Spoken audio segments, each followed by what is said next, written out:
Hi everyone, and welcome to another fun learning and coloring adventure. Today, we're soaring through the skies and meeting some incredible feathered friends. Birds. From A to Z, get ready to learn their names and color their beautiful feathers. A is for auk.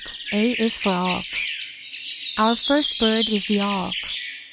These flightless birds can't fly, but they're amazing swimmers. Let's color their black and white bodies with a touch of gray for their beaks. B is for blue jay. B is for blue jay. Look at this bright blue beauty, it's a blue jay.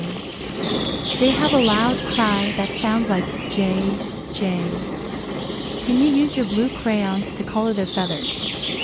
Don't forget their black crest. C is for cardinal. C is for cardinal. The cardinal, with its fiery red plumage for males and a reddish-brown coat for females, is a familiar sight in many backyards across North America. Red for their body, black for their mask. D is for dove. D is for dove. Doves, typically domestic pigeons white in plumage, are used in many settings as symbols of peace, freedom, or love. Let's use white and gray to make them look peaceful. E is for eagle. E is for eagle. Eagles have extremely powerful vision. The eyes of an eagle are specially designed for long-distance focus with clarity. Let's color their brown body, yellow beak, and don't forget the wide wings.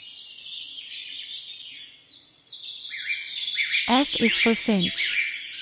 F is for finch. The finch is a spiritual totem that has been associated with tidings of joy and happiness in various Native American cultures. These tiny birds can be all sorts of colors. What color will you choose?